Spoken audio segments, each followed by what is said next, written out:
തിരക്കി അറിഞ്ഞു കഴിഞ്ഞപ്പോൾ നമ്മൾ നമ്മുടെ ബില്ല് ചോദിച്ചു കേട്ടോ. അപ്പൊ നമ്മുടെ ബില്ല് അവർ ഭയങ്കര കള്ളത്തരമായിട്ടാണ് തന്നത്. അതായത് നമ്മൾ കൊടുത്തതിന്റെ പകുതി ബില്ല് തരുന്നതിന് ഒരു പ്രശ്നമില്ല, നിങ്ങൾ ഇവിടെ പ്രശ്നം ഉണ്ടാക്കാതെ പോകും. നമ്മൾ മെയിൽ ത്രൂ ഇനിയും നമ്മൾ കയ്യിൽ കൊടുത്തിട്ട് അവർ കിട്ടിയില്ല എന്ന് പറയുകയാണെങ്കിൽ മൈ വേ ബൈ കല്യാണി സ്വന്തം വഴികൾ തന്നെ ആയിരുന്നല്ലോ ഇതെല്ലാം അല്ലേ.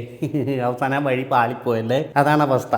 ഞാൻ ഇന്ന് കാലത്ത് തന്നെ ഈ സംഭവം പറഞ്ഞിട്ടുണ്ടായിരുന്നു. കാലത്ത് തന്നെ എനിക്ക് വീഡിയോസൊക്കെ പിള്ളേർ അയച്ചു തന്നിട്ടുണ്ടായിരുന്നു. പക്ഷേ കുറച്ച് അതായത് നമ്മുടെ ഒരു കഥയുടെ പൂർണ്ണ രൂപത്തിലെത്താൻ വേണ്ടിയുള്ള ഒരു തിരക്കഥയുടെ എഴുത്തിൻ്റെ പുറത്തായിരുന്നതിൻ്റെ പേരിൽ എനിക്കിങ്ങനെ വീഡിയോ ചെയ്യാൻ പറ്റിയില്ല. സോ ഇപ്പോൾ ഞാൻ ഈ കാര്യങ്ങൾ കുറച്ച് അന്വേഷിച്ചറിഞ്ഞു. കാര്യം എന്താ വെച്ച് കഴിഞ്ഞാൽ ഇതിൻ്റെ പുറകെ നടന്നത് ആരാണെന്ന് അന്വേഷിച്ച് കണ്ടുപിടിച്ച് ആ വ്യക്തി എൻ്റെ ഫ്രണ്ടാണ്. ദേവ് ഡെക്കോർഡ്സ് എന്ന് പറഞ്ഞ ചാനലില്ല. ഇപ്പോൾ മച്ചാനായിട്ട് ഞാൻ ഇന്നലായിട്ട് സംസാരിച്ചിട്ടുണ്ട്. മച്ചാനായിട്ട് ഞാൻ ചോദിച്ചു കാര്യം എന്തൊക്കെയാണെന്നുള്ള കൃത്യമായിട്ട് ചോദിച്ച് മനസ്സിലാക്കി. പുള്ളിയുടെ ഒരു സൈഡ് പറഞ്ഞു. പുള്ളി പറഞ്ഞത് ഇത്രയേ ഉള്ളൂ. അതായത് എന്താണ് സംഭവിച്ചതെന്ന് പുള്ളി ഡയറക്റ്റ്ലി വിളിച്ച് അന്വേഷിച്ചു, ചോദിച്ചു. ഇനി ഇതിൻ്റെ അകത്തുള്ള കുറേ കാര്യങ്ങൾ, കുറേ ആസ്പെക്ട്സ്, എനിക്ക് തോന്നിയ കുറേ കാര്യങ്ങളൊക്കെയാണ് ഞാൻ ഈ വീഡിയോയിൽ ഡിസ്കസ് ചെയ്യാം. നിങ്ങൾ ഓൾറെഡി പലരുടെയും വീഡിയോസ് ഇതിനോടൊക്കെ കണ്ടിട്ടുണ്ടാവും. സോ ഇതൊന്ന് അവസാനം വരെ കാണാൻ ശ്രമിക്കുക. പിന്നെ ആദ്യമായിട്ടാണ് ചാനൽ കാണുന്നുണ്ടെങ്കിൽ ഇപ്പോൾ തന്നെ സബ്സ്ക്രൈബ് ബട്ടണിൽ പിടിച്ചൊന്ന് കുത്തിക്കോ. ആ അവസ്ഥയിലിരിക്കുകയാണ് ഞാൻ. പഴയ ചാനൽ അടിച്ചു പോയി. ഞാൻ ഇടയ്ക്കിടയ്ക്ക് ഓരോ വീഡിയോയിൽ ഇത് പറയുന്നത് വേറെ ഒന്നും കൊണ്ടല്ല. അത്രയും നല്ല രീതിയിൽ പൊയ്ക്കൊണ്ടിരുന്ന സാധനം ഒരു വധൂരി വന്നിട്ട് നശിപ്പിച്ചിട്ട് കുളമാക്കി കഴിഞ്ഞ് പോകുമ്പോൾ നമുക്കുണ്ടാകുന്നൊരു ദേഷ്യവും ഫ്രസ്ട്രേഷനും ഉണ്ടല്ലോ, അതിങ്ങനെ അടക്കി നിർത്തിയിട്ട് ഞാൻ എൻ്റെ വഴി വെട്ടി ഇനി വീണ്ടും മുമ്പോട്ട് പോയല്ലേ പറ്റൂ. അപ്പം മൈ വേ ബൈ കല്യാണിക്കുട്ടിയുടെ കുസൃതികൾ നമുക്ക് കാണാം. രാവിലെ അപ്പുക്കുട്ടന് സ്കൂൾ അവധിയാണ്, പക്ഷെ സീച്ചറിന് ജോലിക്ക് പോകണം. അതുകൊണ്ട് രാവിലെ എഴുന്നേറ്റ് കേട്ടോ. ഇപ്പൊ ഞാൻ നന്നായിട്ട് കിടന്ന് ഉറങ്ങുന്നുണ്ട്. അങ്ങനെ രാവിലെ മുടിയൊക്കെ കെട്ടി പല്ലൊക്കെ തേച്ച് മുഖമൊക്കെ കഴുകി അടുക്കളയിലോട്ട് കയറി കേട്ടോ. നമുക്ക് എളുപ്പ പണിക്കൊന്ന് പുട്ടുണ്ടാക്കാന്ന് വിചാരിച്ചേ. അങ്ങനെ ഞാൻ പുട്ടെല്ലാം വെള്ളത്തിൽ കുതിർക്കാൻ വേണ്ടിയിട്ടു. ഒരുപാട് പേര് ചേച്ചിക്ക് എന്താ പറ്റിയെന്ന് ചോദിക്കുന്നുണ്ട്. അപ്പൊ ഞാനിതെല്ലാം കഴിഞ്ഞ ഒരു പരിധിയിൽ നമുക്ക് സംസാരിക്കാമെന്ന് വിചാരിച്ചു. പക്ഷെ വിത്ത് എവിഡൻസ് ആയിട്ട് ഞാൻ വലിയൊരു ലോങ് വീഡിയോ ആയിട്ട് ഇടാം കേട്ടോ. എന്താ ചുരുക്കി പറഞ്ഞു കഴിഞ്ഞാൽ നമ്മളെ ഒരു സ്ഥാപനം ഭയങ്കര പറ്റിച്ചു. ആരെ പറ്റിച്ചു? പറ്റിച്ച കേസൊക്കെ ഇപ്പോൾ നാട്ടുകാർ അറിഞ്ഞു. അല്ല, പുട്ട് കുതിർക്കാനിടുന്ന അതെനിക്ക് മനസ്സിലായില്ല. ഈ ചില വീഡിയോസ്, ചില ക്രിയേറ്റേഴ്സിൻ്റെ വീഡിയോ ഞാൻ കാണാറുണ്ട്. ഇങ്ങനത്തെ കുറച്ച് അപരാധം പിടിച്ച സാധനങ്ങൾ. അതായത് കാണിക്കുന്ന മേക്കപ്പ് ആയിരിക്കും. ഞാനൊരു പെങ്കുച്ചിനെ കണ്ടിട്ടുണ്ട്, യൂറോപ്പിലെ കണ്ടുള്ള മേക്കപ്പ് ചെയ്യുന്ന വീഡിയോ ഉണ്ട്. അതിൽ അച്ഛൻ മരിച്ചതിൻ്റെ കഥ പറയുന്നു. അതുപോലെ എന്തിനാണുള്ളത്? ചെയ്യുന്നത് വേറെ ഒന്ന്, വീഡിയോയിൽ പറയുന്ന വേറെ ഒന്ന്. ഇന്നത് കാണിക്കാൻ വേണം, എന്ന കാര്യം പറയാൻ വേണം. പിന്നെ ഇങ്ങനെ ഒരു സംഭവം വന്നിരുന്നു, എനിക്ക് ഇന്നത് പറ്റി, എന്നെ പറ്റിക്കൂ എന്ന് പറഞ്ഞാൽ ചിലപ്പോൾ വരുമ്പോൾ ആരും മൈൻഡ് ചെയ്യൂല. ചേച്ചിക്ക് പറയാനുള്ളത് ബാക്കി പറ. കാലത്ത് എണീറ്റിട്ട് ആരെക്കുറിച്ച് കുറ്റം പറയാൻ വേണ്ടി ഒന്നല്ലേ. അല്ല, ഇത്ര നാൾ ഇങ്ങനത്തെ വീഡിയോസ് ഒന്നും എനിക്ക് ഇവരറിയില്ലായിരുന്നു. സത്യം പറഞ്ഞാൽ എനിക്കറിയില്ലായിരുന്നു. അപ്പോൾ ഞാനിങ്ങനെ ഈ വിഷയമൊക്കെ വന്നപ്പോൾ ഞാൻ തപ്പി നോക്കിയപ്പോൾ ഒരു ലോഡ് വീഡിയോസ് ഉണ്ട്. അത് എന്താണെന്നുള്ള പറഞ്ഞുതരാം. ചേച്ചി ബാക്കി പറയാം. അപ്പോൾ നമ്മൾ സ്വന്തമായിട്ട് ചികിത്സിക്കേണ്ട ഡെർമറ്റോളജിസ്റ്റിനെ കാണിക്കാമെന്ന് വിചാരിച്ചിട്ട് നമ്മൾ ട്രിവാൻഡ്രത്ത് കുറവങ്കോണത്തുള്ള ഒരു സ്ഥാപനത്തിൽ പോയി. അവിടെ ചെന്ന് കഴിഞ്ഞപ്പോൾ അതിൻ്റെ മെയിൻ ഡോക്ടർ ഒരു ലേഡിയാണ്. അവർ 3 മാസം കൂടുമ്പോഴേക്കേ ആ ഒരു ക്ലിനിക്കിൽ വരുള്ളൂ. അവിടെ ഇരിക്കുന്ന 2 ഡോക്ടേഴ്സ് നമ്മൾ വല്ലാണ്ടങ്ങ് വിശ്വസിക്കും. നമ്മളിങ്ങനെ മനസ്സിലൊന്നും വിചാരിക്കുന്നില്ലല്ലോ. പക്ഷേ ഇവർ BDSും MBBSും പഠിച്ച് പിന്നെ 3 മാസത്തെ 6 മാസത്തേക്ക് ഒരു കോഴ്സ് ഉണ്ടല്ലോ, ഡെർമറ്റോളജിയുടെയും കോസ്മെറ്റോളജിയുടെയും ഒക്കെ. അത് പഠിച്ചിട്ടാണ് അവിടെ ഇരിക്കുന്നതെന്നൊക്കെ നമ്മൾ വളരെ പിന്നെ ഈ ഡെർമറ്റോളജിയിൽ ഇരിക്കുന്നവർ, ആശാരിപ്പണി അറിയാവുന്നവരും പെയിൻറ്റ് പണിക്ക് ഇരിക്കുന്നവരൊക്കെ വന്നിട്ട് അവിടെ ഇരിക്കണോ? ഒരു ബോധവും വെളിവില്ലേ പറഞ്ഞു കൂട്ടുന്നത്. MBBSോ എന്ത് കുന്തോ ആയിക്കോട്ടെ, ഇതൊക്കെ വെറുതെ വെള്ളയപ്പങ്ങാടി നിന്ന് വെള്ളയപ്പിടണ പോലെ ഇടുന്ന സാധനമൊന്നുമല്ല. കഷ്ടപ്പെട്ട് പഠിച്ചാലേ എത്തിയതാ. അവരെത്ര വർഷത്തെ എക്സ്പീരിയൻസ്. നിങ്ങൾ ഈ ഇൻസ്റ്റാഗ്രാം തുറന്നു വെച്ച് കോണടിക്കുന്നതിനേക്കാൾ കൂടുതൽ എക്സ്പീരിയൻസ് ഉണ്ട് അവർക്ക്. അതാദ്യം മനസ്സിലാക്കി. ഡോക്ടേഴ്സിനെയും ഡെർമറ്റോളജിസ്റ്റിനെയൊക്കെ അങ്ങോട്ട് ഒറ്റയടിക്ക് അങ്ങ് ഇല്ലാണ്ടാക്കി. എന്നിട്ട് ചേച്ചി ചെയ്യണത് എന്താ? ചേച്ചിയുടെ മറ്റേ അക്കൗണ്ടിൽ കയറി നോക്ക്. ഒരു ലോഡ് മറ്റേ കുറേ വെളുത്തിട്ട് പറഞ്ഞ ക്രീമിൻ്റെ മറ്റേൻ്റെ മർച്ചേൻ്റെ ഒക്കെ കുറേ സാധനങ്ങളുണ്ട്. ഇതൊക്കെ നിങ്ങൾ ഏത് എക്സ്പീരിയൻസ് വെച്ചിട്ടാണ് ചെയ്യണം? പിന്നെ അല്ല, നിങ്ങൾ MBBSോ മറ്റേതൊക്കെ കഴിഞ്ഞിട്ട് വന്നിട്ടാണോ ഈ സാധനങ്ങളൊക്കെ പറഞ്ഞു കൊടുക്കുന്നത്? അല്ലല്ലോ. എന്തൊക്കെയോ ക്രീം വാരി തേച്ച് മുഖവും കുളമായി നശിഞ്ഞ് പണ്ടാറടങ്ങി അങ്ങോട്ട് എന്ന് കയറി കൊടുത്ത് അവസാനം ഞാൻ പറയാനുള്ള ചേച്ചിക്ക് പറയാനുള്ള ചേച്ചിയുടെ കഥ മൊത്തം പറ. അത് കേട്ടിട്ട് വേണം എനിക്ക് ചില കാര്യങ്ങൾ പറയാം. പറ. തിരക്കി അറിഞ്ഞു കഴിഞ്ഞപ്പോൾ നമ്മൾ നമ്മുടെ ബില്ല് ചോദിച്ചു കേട്ടോ. അപ്പൊ നമ്മുടെ ബില്ല് അവർ ഭയങ്കര കള്ളത്തരമായിട്ടാണ് തന്നത്. അതായത് നമ്മൾ കൊടുത്തതിന്റെ പകുതി പൈസയുടെ ബില്ല് മാത്രമേ അവർ തരുന്നുള്ളൂ.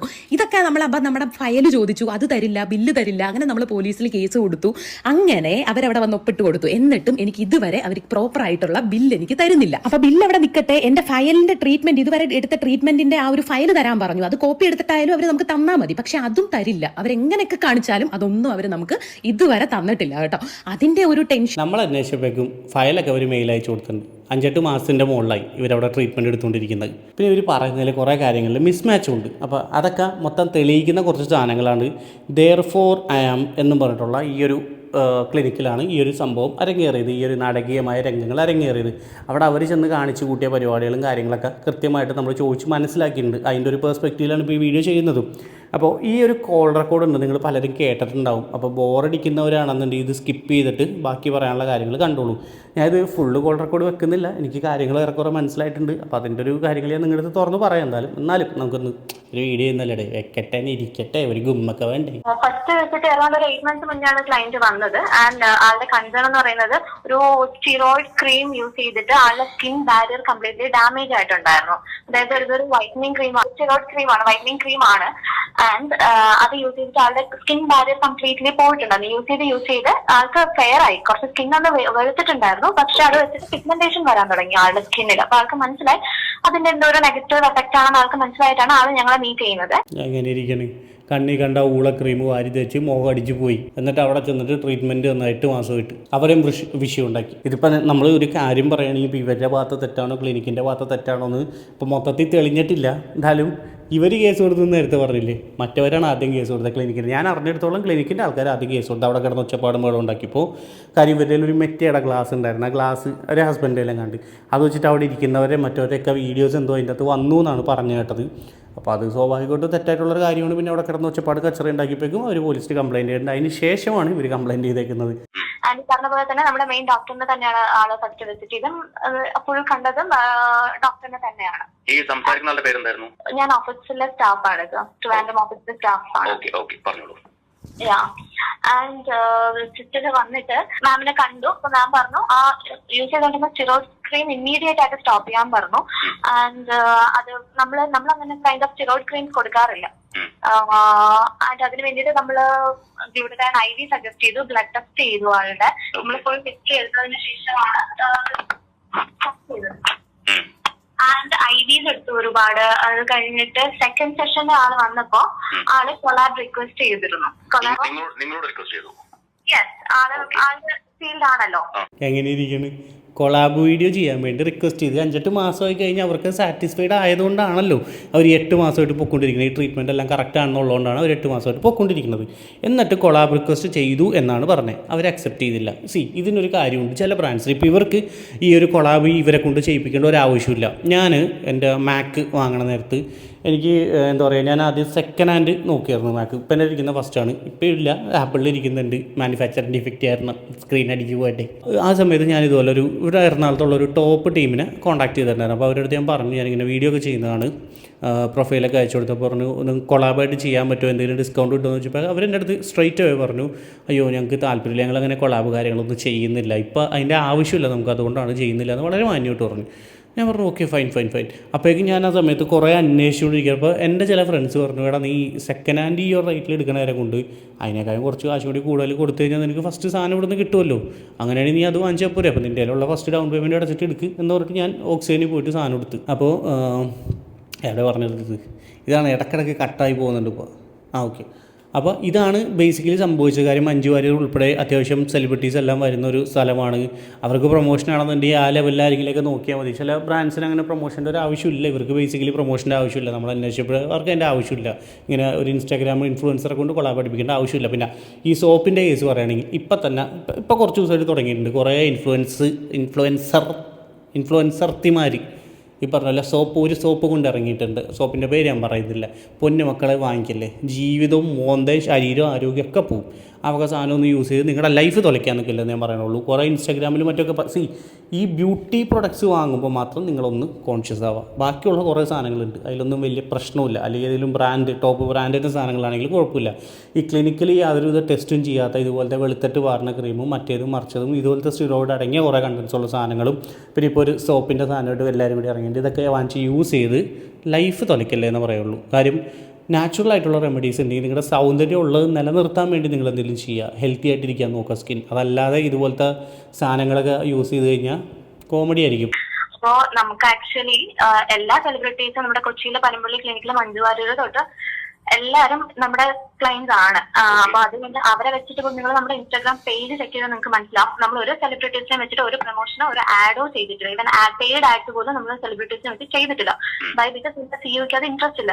ചെയ്യാനാണെങ്കിൽ എല്ലാ സെലിബ്രിറ്റീസും നമ്മുടെ ക്ലയൻസ് ആണ് പനമ്പള്ളിയില്. We are not interested, ma'am is not interested on that. Because നമുക്ക് അല്ലാതെയുള്ള ആക്ട്സ് മതി എന്നാണ് ആളുടെ ഒരു കോൺസെപ്റ്റ്. അപ്പോ നമ്മൾ ഇതിനെ പ്രൊമോട്ട് ചെയ്യുന്ന ഒരു ടീമും അല്ല നമ്മുടെ കമ്പനി വന്നിട്ട് ഈ ഒരു സെലിബ്രിറ്റീസിനെ അല്ലെങ്കിൽ ഇൻഫ്ലുവൻസേഴ്സിന്റെ ഈ കൊളാബ് ഒന്നും പ്രൊമോട്ട് ചെയ്യുന്ന ഒരു കാറ്റഗറി ഓഫ് ആൾക്കാരായി. എത്ര വർഷമായി സ്ഥാപനം തുടങ്ങിയിട്ട് അറിയോ? 15 വർഷത്തിന് മേലെയായി കൃഷിയിലും തെക്കിലും ഒക്കെ. ഞങ്ങള് ഇവിടെ സ്റ്റാർട്ട് ചെയ്തിട്ട് 4 വർഷം ആവുന്നു. ഓക്കെ. അപ്പൊ ഇവര് എനിക്ക് നാട് കൊല്ലത്താന്ന് തോന്നുന്നു. അപ്പൊ കൊല്ലത്ത് നിന്ന് ട്രിവാൻഡ്രത്തേക്ക് എത്തിയത് ആരെങ്കിലും പറഞ്ഞിട്ട് അറിഞ്ഞതാണോ അതോ? ഇവിടെയാണ് എനിക്ക് ഈ ഒരു പോയിന്റിലാണ് എനിക്കത് കുറച്ചുകൂടി ക്ലിയർ ആയത്. അതായത് കൊല്ലത്തുനിന്ന് ഞാൻ ബാക്കിയുള്ള ഓടി വെക്കുന്നില്ല. കൊല്ലത്തുനിന്ന് തിരുവനന്തപുരത്ത് വന്ന് ഒരു ട്രീറ്റ്മെൻറ്റ് എടുക്കണമെന്നുണ്ടെങ്കിൽ അത് ബെസ്റ്റ് ഒരു സ്ഥലം അന്വേഷിച്ച് കണ്ടുപിടിച്ച് വന്നതായിരിക്കില്ലേ? അവിടെ വന്നിട്ട് 5-8 മാസമായിട്ട് ട്രീറ്റ്മെൻറ്റ് കൊടുത്ത് ഇതെല്ലാം കഴിഞ്ഞപ്പോഴേക്കും ചേച്ചിക്ക് കൊള്ളാപ്പ് കിട്ടിയില്ല. കൊള്ളാപ്പ് കിട്ടിയപ്പോഴേക്കും മൊത്തം കൊള്ളാക്കാൻ നോക്കി. ഇപ്പം എല്ലാം കൂടി കൊള്ളാൻ കൈ കിട്ടി. എന്തായാലും 2 കൂട്ടരും കേസ് കൊടുത്തിട്ടുണ്ട്. ആ കേസ് വിധിയാവട്ടെ, തീരുമാനമാവട്ടെ. ഇവർക്ക് ഇങ്ങനെ എന്തെങ്കിലും പ്രശ്നങ്ങൾ ഉണ്ടായിട്ടുണ്ടെങ്കിൽ മെഡിക്കൽ റെക്കോർഡ്സൊക്കെ ഉണ്ടല്ലോ, റെക്കോർഡ്സൊക്കെ വെച്ചിട്ട് അവർ ഫൈറ്റ് ചെയ്യട്ടെ, പ്രൂവ് ചെയ്യട്ടെ. അതാണ് വേണ്ടത്. ഇപ്പം നിലവിൽ പ്രഥമ ദൃഷ്ടിയാൽ നമുക്ക് മനസ്സിലായ ഒരു കേസാണ് നമ്മളിപ്പോൾ ഈ പറഞ്ഞത്. കാര്യം നമ്മുടെ മച്ചാൻ ഇയാളെ സമ്മതിക്കണോട്ടാ. ഞാൻ ഈ പെട്ടെന്ന് സൗണ്ട് കേട്ടപ്പോൾ ഞാൻ വിളിച്ചിട്ടോ താനാണോടോ ഈ വിളിച്ചത്? അതേ നോം തന്നെ. ഞാൻ പറഞ്ഞാൽ ഓക്കെ എന്ന് പറഞ്ഞിട്ട് ഇത് നൈറ്റ് ആയിരുന്നു വിളിച്ച് സംസാരിച്ച് കാര്യങ്ങളൊക്കെ എനിക്ക് മനസ്സിലായി ബോധ്യപ്പെട്ടിട്ടാണ് ഞാൻ പിന്നെ വീഡിയോ ചെയ്തത്. ഞാൻ എല്ലാവരോടും പറയണം, ഇമ്മാരി വെടല ക്രീമുകളൊക്കെ കുറേ ഇൻഫ്ലുവൻസേഴ്സ് ഇതിൻ്റെ വീഡിയോ എടുത്ത് ചെയ്യുന്നുണ്ട്. അവർക്കൊക്കെ നല്ല കാശ് കിട്ടും. ഇവരൊക്കെ ഈ ഫോട്ടോ അല്ലെങ്കിൽ വീഡിയോ കാണിച്ച് ഡിഫറൻസ് കാണിക്കില്ലേ, അതൊക്കെ വെറുതെ വെറും ഫിൽറ്റർ ഇട്ടിട്ട് കാണിക്കുന്നതാണ്. കണ്ട് ബോധമുള്ള നിങ്ങൾ മനസ്സിലാക്കത്. ഈവൻ നമ്മൾ പോലും ചില സമയത്ത് ചിന്തിച്ചുകൊണ്ട് കുറേ വീഡിയോ കണ്ടപ്പോൾ ഇത് ഇങ്ങനെയാണോ? എന്നിട്ട് ഞാനൊരു വധൂരി എടുത്ത് ചോദിക്കുകയും ചെയ്ത്. ആ വധൂരിയാണ് ഈ പറഞ്ഞതിനടുത്ത് നല്ല യൂസ് ചെയ്ത് പറഞ്ഞാൽ ഞാനിപ്പോൾ മൂഞ്ചി തെറ്റി ഹോസ്പിറ്റലിൽ കൂടെ ഇറങ്ങാനെ, അല്ലെങ്കിലേ മൊത്തത്തിൽ പോയി കിടക്കണേ. അതിൻ്റെ കൂട്ടത്തിൽ അതും കൂടി വിളിച്ചു വരുത്തിയാനെ. അപ്പോൾ ഇവ കാര്യങ്ങളൊന്നും യൂസ് ചെയ്യാതിരിക്കുക. നാച്ചുറലായിട്ടുള്ള കാര്യങ്ങൾ നിങ്ങൾ യൂസ് ചെയ്യുക. അതല്ല നിങ്ങൾക്ക് എന്തെങ്കിലും വെളുക്കണം അല്ലെങ്കിൽ തകർക്കണം എന്നാണെന്നുണ്ടെങ്കിൽ നല്ല ഏതെങ്കിലും ക്ലിനിക്കിൽ കൺസൾട്ട് ചെയ്യുക. ഡോക്ടേഴ്സുള്ള ക്ലിനിക്കിൽ കൺസൾട്ട് ചെയ്ത് നിങ്ങളുടെ ബോഡിയും ബ്ലഡ് ടെസ്റ്റും മറ്റേതും മറിച്ചതും സ്കിന്നിൻ്റെ കാര്യങ്ങളും എല്ലാം അനലൈസ് ചെയ്തിട്ട് അവർ കറക്റ്റായിട്ടുള്ള റെമഡീസ് നിങ്ങൾക്ക് സജസ്റ്റ് ചെയ്യുക. അല്ലെങ്കിൽ അവർ അതിനുള്ള ട്രീറ്റ്മെൻറ്റ് നിങ്ങൾക്ക് ചെയ്തു തരും. ഓക്കെ. ബിക്കോസ് ഞാൻ ചെയ്തിട്ടുണ്ട് പണ്ട്, ഇപ്പോഴൊന്നുമല്ല, ഒരു 3-4 കൊല്ലം മുമ്പ് എനിക്കിതുപോലെ ഇങ്ങനത്തെ പല ഓപ്ഷൻസ് വന്ന സമയത്ത് ഞാൻ ഡയറക്റ്റ്ലി ഇവിടെ ഉള്ളൊരു ക്ലിനിക്കിൽ പോയി. അത്യാവശ്യം ബ്രാൻഡ് ടോപ്പ് ക്ലിനിക്ക് തന്നെ. അവിടെ ചെന്ന് അവരുടെ അടുത്ത് ഞാൻ കാര്യങ്ങൾ പറഞ്ഞു. അപ്പോൾ അവർ ഓരോ സിറ്റിങ്ങിൻ്റെ എമൗണ്ട് പറഞ്ഞപ്പോഴേക്കും നല്ല ഫണ്ടായിരുന്നു. അത്യാവശ്യം പ്രീമിയം സർവീസ് തന്നെ. അപ്പോൾ ഈ പറഞ്ഞ ക്ലിനിക്കും പ്രീമിയമാണ്. പെട്ടെന്ന് ഒരാൾക്ക് താങ്ങാൻ പറ്റുന്ന റേറ്റ് അല്ല. എനിക്ക് പലരും മെസ്സേജ് അയക്കുന്നുണ്ട് ഇൻസ്റ്റാഗ്രാമിൽ ഈ ഒരു ക്ലിനിക്കിനെ കുറിച്ച്. ഒരു ക്ലിനിക്ക് എന്ന് പറയുമ്പോഴേക്കും നമ്മൾ ഓരോ ഇൻഡിവിജ്വലും ഡിഫറെൻ്റാണ്. ചെല്ലുന്ന എല്ലാവർക്കും റിസൾട്ട് കിട്ടണമെന്നൊന്നുമില്ല. അങ്ങോട്ടും ഇങ്ങോട്ടൊക്കെ കുറച്ച് വ്യത്യാസങ്ങളൊക്കെ എല്ലാവർക്കും ഉണ്ടാവും. സോ ഫാർ അത്യാവശ്യം വലിയ മോശമില്ലാത്ത റിവ്യൂ ആണ് അവരുടെ ക്ലിനിക്കിനുള്ളത്. ഞാനിത് പ്രൊമോട്ട് ചെയ്യുന്നതല്ല, എന്നാലും വലിയ കുഴപ്പമൊന്നുമില്ല. എന്നാലും ഞാൻ പറയുന്നത് എല്ലാവർക്കും 100% സൂപ്പറായിരിക്കും, അടിപൊളിയായിരിക്കും എന്നല്ല. കുറവുകളും പ്രശ്നങ്ങളും ഉള്ളവരുണ്ടാവും. അത് കൃത്യമായിട്ട് അഡ്രസ്സ് ചെയ്ത് അത് നിങ്ങൾ തീർക്കാൻ നോക്കുക. പറ്റിയില്ലെന്നുണ്ടെങ്കിൽ നിങ്ങൾക്ക് കേസ് കൊടുക്കാം. പക്ഷേ ഇതുപോലത്തെ ഓരോന്ന് കാട്ടിക്കൂട്ടി കഴിഞ്ഞാൽ അത് അവസാനം എല്ലാവരും കൂടി എടുത്ത് തൂക്കിയെടുത്ത് പുറത്തിടും. ഇതാണ് അവസ്ഥ. പണ്ടത്തെ കാലമൊന്നുമല്ല. ഇൻഫ്ലുവൻസേഴ്സ് ആയാലും കുറേ ഫോളോവേഴ്സ് കൗണ്ട് ഉണ്ടായാലും വീഡിയോക്ക് വ്യൂസ് ഉണ്ടായാലും എന്ത് വിടലത്തിലും എന്ന് പറയാമെന്ന് പറഞ്ഞു കഴിഞ്ഞാൽ നടപടി ആവണ കേസൊന്നും അല്ലത്. എന്ന് വെച്ചാൽ ഇതിനൊക്കെ എല്ലാത്തിനും 2 സൈഡ് ഇപ്പോൾ ആൾക്കാർ നോക്കി തുടങ്ങി. ബേസിക്കലി അത്രേ ഉള്ളൂ. അപ്പോൾ ഇവരുടെ കേസിൽ ഇത്രേ ഉള്ളൂ. ഇവരൊന്ന് പൊലിപ്പിക്കാൻ നോക്കിയതാണ്. ലോങ് വീഡിയോ ഒക്കെ ഇടുമെന്ന് പറഞ്ഞ് ഇട്ടില്ല. പക്ഷേ ഇനി ഇടും.